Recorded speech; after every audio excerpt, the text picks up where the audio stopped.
Well, good afternoon. We're doing this project of videotaping founding families. May I ask your name? Yes, I'm Pauline Resch. And when did you move into the northeast part of Franklin County? We moved here 55 years ago. 1970-ish, something like that? I remember because of Jennifer's Oh, okay. age. She was a baby. Your oldest daughter. Yeah, What parish were you in at that time? Gehanna, St. Matthews. Okay.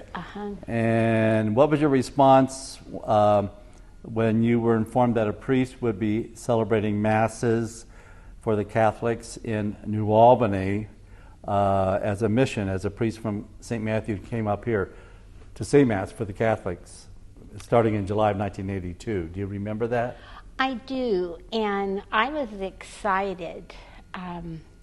The Catholic faith would be expanding. I've always liked small communities, small churches, so I was very excited. How were you informed about this action? I think the church bulletin, and they talked about it at Mass. Oh, from St. Matthew? Yes, Oh, Father okay. Smith. Okay. You didn't receive anything in the mail? You know, Father, I can't remember. Okay, that's fine.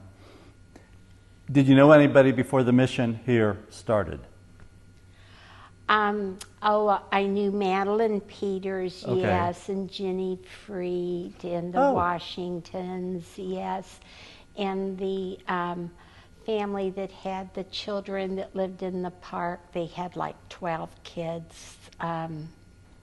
The Tromleys? No. Tromleys. Oh, okay. Yes, And so, yes, I was familiar with some.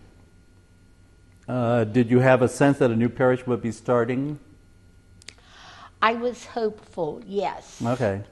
Were there any rumors of a new parish starting as you folks were gathering as a mission from St. Matthew? We just kind of accepted it. And we knew that development was coming out this way, and St. Matthew's was getting crowded. So we just kind of accepted it and looked forward to it, actually. So you gathered as a mission with the priest coming up from Gehanna, St. Matthew. Yes. And were you and your husband Bill anticipating that this could be the start of a parish? I think so, yes. Did you share that view with anybody else with whom you worshipped? Do you recall?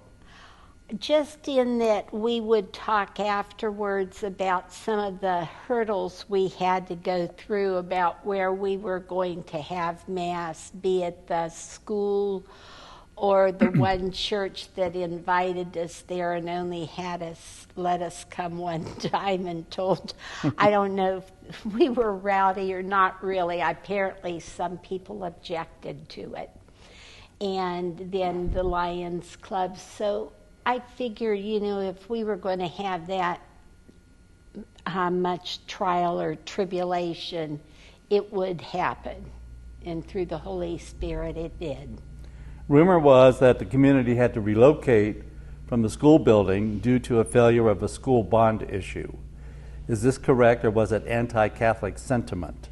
I was told it was anti-Catholic sentiment, and what makes me think of that is a good friend of mine went to that church, and she came up to me and apologized, and I thought, what is she apologizing? And she says, I don't feel that way, but other members of their congregation did not want Catholics worshiping in there. In the school building? Oh, not in the school building. I thought you meant their church. We only met there once. Oh. Okay. Okay, let's back up. This is something I never heard of before. Oh, yeah. So, with a mission, a priest coming up from Gehanna, St. Matthew, were you worshiping initially in the school building or in one of the Protestant churches? First the school building, okay. And then we were told then, I believe because of the failure of the school issue, that we could no longer meet there. And then you met At the church. which church? The one that you lived close to. Oh, United Brethren there on Central College. Yes, EUB. Yeah. Yes, and we met there one time, and then they wouldn't let us come back again. And my friend told me there was a lot of anti-Catholic sentiment that they didn't want us. Right, and then you ended up at the Lions Club, which was Yes. their original location. Yes, All right, and this Yeah. was all during that year when you were a mission, not yet a parish. yes, Okay, correct. didn't know that part. Yeah. So were you willing to sacrifice financially to build a worship facility? Yes. Thank you very much. Any response to where we are today? What do you mean, our church here, Church of the Resurrection? As a parish, not necessarily a building, but Yes. as part of the New Albany community? You know, I am so happy to be here. This church has not lost any of its welcoming. Everybody's friendly. Everybody is helpful. I've not heard any negative things about the parish. That might seem Pollyannish, but it really isn't. And then when my husband died, oh my goodness, you know, you were part of it. I felt the love and the warmness of the old priest and the people of the parish. Couldn't have been nicer. And all of your suggestions turned out to be spot on. And Bill had died in July of 2022. Yes, Okay. July 1st. Okay. Now, over the years that I was pastor, I had heard from another founding member, Bob Goodrich, who was born and raised in this area, that there had been a lot of anti-Catholic sentiment. He was raised in that kind of atmosphere. At the time that your husband died and with all the rituals, you had an outpouring of support from the secular community because your husband, Bill, who had a science background, was so influential in drawing attention to protecting the environment as New Albany continued to grow and prosper. Yes. And you know, Bill always had, I don't like the word conservative or liberal, but I'll use liberal a little bit for my husband, but in a good way. He always said, no matter what religion or faith you are, Yes. we're all after the same thing. It's just different fan clubs for the same God. That's good. So, yeah, and he was very tolerant. He got invited to, you know, other faiths, you know, special happenings or occurrences. One of his best friends was Jewish. Okay. And so he was very open-minded, but he loved this church. Yes. And, you know, when he died and he saw the outpouring, I'm sure he thought, wow, this is awesome, you know. Well, he was involved a lot with the religious and the secular community. Yeah. And I think at one point you told me that you supported him, but you weren't as visible as he was. Right. Which was okay with you, Yes, correct? yes, he was the rock star and I was the person way back there. Setting up the stage, one of the roadies. So you have next generation of family still in the parish, correct? Yes, our son and our daughter-in-law. And I have Jennifer that you married. You know, she and her family love coming here.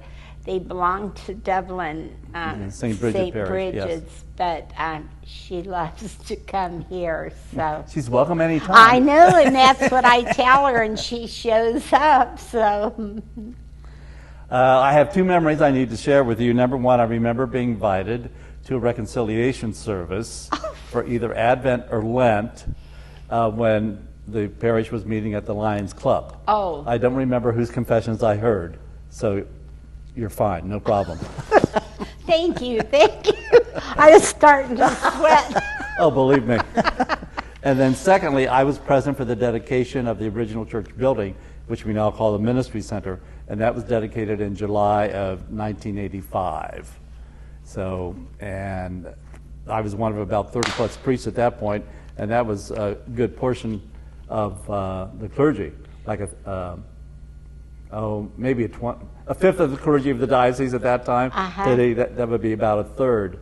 So that was July of 1985. I had no inclination or any vision of coming or being assigned to the parish at that particular time. I was doing hospital ministry, but I did get assigned in December of '88. So thank you. Oh, it was our gain, yes. Thank you very much. Anything else you'd like to add? No, but do you remember the first time Bill met you? He had an old pickup truck. He helped me move from Seton Parish in Pickerington to Resurrection Parish in New Albany. So, between Christmas and New Year's. The blessing of that particular holiday season for me was the date of Christmas and New Year's were on Sundays this year. So the weekdays were free of additional masses because of the holidays, the holy days, shall we say. So that was part of a grace that I remember thinking, oh, okay, good. I've got time to move the rest of me from Pickerington to New Albany. Okay. So I appreciated Bill's assistance. So I have one story that I still think about it, and it happened about 3 weeks ago. My daughter-in-law says that I can't pass a pew without stopping to talk to somebody. Really? Yeah. Well, anyhow, we were at the baptismal fountain. Okay. And there was a man and a woman and a teenage daughter, maybe about 19. And I said, "Are you new here?" And so they related the story that he was in the service and they were stationed around here someplace. Oh. And they used to belong to this parish. Oh. And they loved it for its friendliness and its warmness and everything. And he says, how many years later we come back and it's still that inviting. Wonderful. And that just made me feel so bad.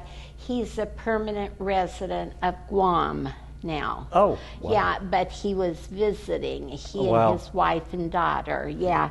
But I thought, that says a lot how many years later when it starts out so good and it's ending up with a good finish, I think. And part of that is related to the foundation of the parish, which started in 1983 with the then pastor encouraging people to wear name tags. Yes, I believe so. That's so you got to know name and right. face and be warm and welcoming, etc. Yes, you're right. I had forgotten about that. Yeah. So.